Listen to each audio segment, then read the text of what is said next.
लाभ मिल जाएगा कि जो वृंदावन वास कर रहे हैं भगवत प्रेमी जन, आप उनकी सहायता कर दो, परिचर्या कर दो, भोजनाच्छादन यदि उनके जल की व्यवस्था, भोजन की व्यवस्था, वस्त्र की व्यवस्था, वास की व्यवस्था, वस्तु कोटि गुणम श्रुतम सुकृतम वासोन्नवासादि भी, वस्त्र है, अन्न है, जल है, व्यवस्था उनके रहने की। तो बोले जो ऐसा करता है तो अन्य जगह से करोड़ गुना बढ़कर उसको यहां लाभ मिलता है। वस्तु कोटि गुणम श्रुतम सुकृतम, सुकृतम माने मतलब पुण्य। जैसे आप गांव में अपने 50 को भोजन पवावे और फिर संगम प्रयागराज तीर्थ में जाके भोजन, तो बहुत बड़ा अंतर हो गया। फिर काशीपुरी में, द्वारिकापुरी में, अयोध्यापुरी में, मथुरापुरी में, कांचीपुरी में, अवंतिकापुरी में, इनमें पवाएं तो उससे भी बहुत बड़ा अंतर पड़ा, बड़ा लाभ मिलेगा। लेकिन श्रीधाम वृंदावन में यदि वास करने वाले जन हैं, उनको भोजन है, वस्त्र है, उनके वास की व्यवस्था है, तो वस्तु कोटि गुणम श्रुतम सुकृतम वासोन्नवासादि परिचर भोजनाच्छादनाद्यैः, उनकी परिचर्या, उनकी सेवा, भोजन है, जल है, वस्त्र है, आदि आदि जो उनकी वास में सुविधा देता है, बोले करोड़ गुना उसको लाभ हम प्राप्त होता है। वस्तु कोटि गुणम, 1 रुपये का करोड़ रुपया। ये किसको? जो अपनी वस्तु दान करता है। दूसरी बात, जो ये मान के कि प्रिया प्रीतम प्रभु की दी हुई वस्तु प्रभु के जनों में लग रही, तो उसे भगवत प्रेम प्राप्त होता है, उसकी नाम में रुचि हो जाएगी, उसकी प्रिया प्रीतम के ध्यान में रुचि हो जाएगी, उसकी भगवत चर्चा सुनने में रुचि हो जाएगी। वस्तु वही दी, फल 2 हो गए। एक हो गया प्राकृतिक फल, 1 रुपये का 1 करोड़ वापस मिलेगा, और एक हो गया कि वही वस्तु दी और भगवत प्रेम मिलेगा। नाम में प्रीति, धाम में प्रीति, लीला में प्रीति, प्रिया प्रीतम में प्रीति। पर एक अपना मान करके अर्पित करता है कि ये मेरी संपत्ति मैं दान कर रहा हूं, तो उसे करोड़ गुना बढ़कर मिलेगा। और एक तो दियम वस्तु गोविंदम तुभ्यमेव समर्पये, हे प्रभु आपकी दी हुई वस्तु आपको समर्पित कर रहा हूं, इससे उसे भगवत आराधना में रुचि प्रकट हो जाएगी, जो अत्यंत दुर्लभ बात है। यदि वो वृंदावन वास नहीं करता और वो वृंदावन वास की व्यवस्था करता है, वृंदावन वासियों की जो विरक्त भाव से वास कर रहे हैं, जिनके जीवन का उद्देश्य प्रिया प्रीतम है, उनके वास की व्यवस्था में कुछ सहयोग करता है, तो बोले तीर्थे वासी तुम स्वयं ही तरति दौतौ सा यत तारयेत, उसको डबल लाभ मिलता है। क्या? वो स्वयं तरता है, अपने परिवार को भी तार देता है। वृंदावन वास नहीं हो पा रहा तो भी उसे वास करने वाले से बढ़कर लाभ मिल रहा है, क्योंकि वास करने वालों की व्यवस्था कर रहा है वो। पर देखो 2 प्रकार का लाभ होता है, एक होता है लौकिक लाभ, एक होता है पारलौकिक लाभ। यदि आपने पारलौकिक लाभ का संकल्प करके संतों की सेवा शुरू की है, तो खेल कुछ और होगा जिसे तुम पहले समझ लो, और अगर लौकिक लाभ के लिए शुरू किया है तो खेल कुछ और होगा, उसको पहले समझ लो। एक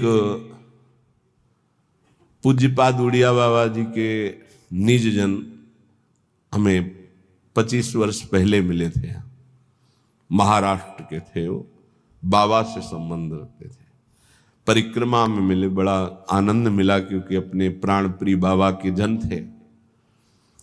तो उन्होंने घटना सुनाई चलते चलते, पानी घाट से लेकर चामुंडा मोड़ तक चर्चा ये चली थी। तो उनका बड़ा दिव्य धाम है,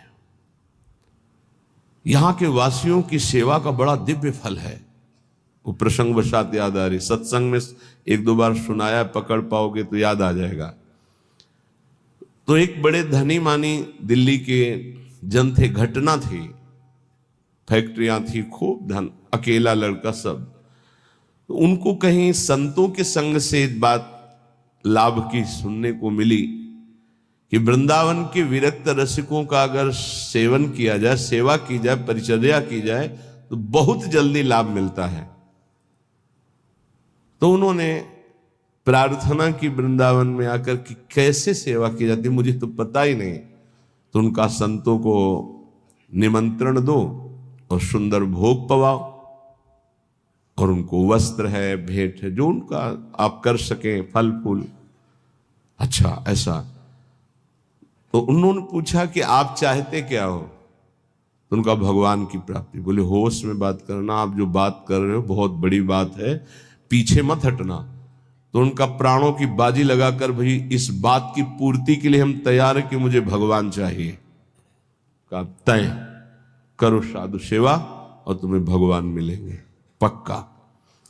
अब वो वृंदावन के प्रेमी जनों की सेवा करते, 100-500 संतों को निमंत्रण देते, सब पवाते। धीरे धीरे इतना संतों से प्रेम हो गया कि प्रार्थना की कि दिल्ली में हमारे घर को पावन करो। तो प्रति महीने बस लाते, 2 बस, उनमें संतों को बैठालते, बहुत उत्सव मना करके वहां ले जाते, पवाते, अच्छी भेंट, कपड़ा लत्ता, फिर उनको यहां छोड़ने आते। ऐसा चलने लगा। वृंदावन में तो सेवा करते ही, खूब धन था, वो अपने घर भी ले जाते। एक दिन यही रमण रेती में बस खड़ी थी, ये घटना कोई कथा नहीं, यही रमण रेती में बस खड़ी थी। तो एक विरक्त संत जो कभी वृंदावन से बाहर ही नहीं जाते थे, कभी निमंत्रण में किसी के नहीं जाते थे, भिक्षावृत्ति से जीते, वो जाके बैठ गए। तो जब सब संतों ने देखा, कहा बाबा तुम्हें पता है ये दिल्ली जाएगी बस और वहां निमंत्रण है। कुछ नहीं बोले, बैठे थे। सबने सेठ से कहा तुम्हारी साधु सेवा सफल हुई।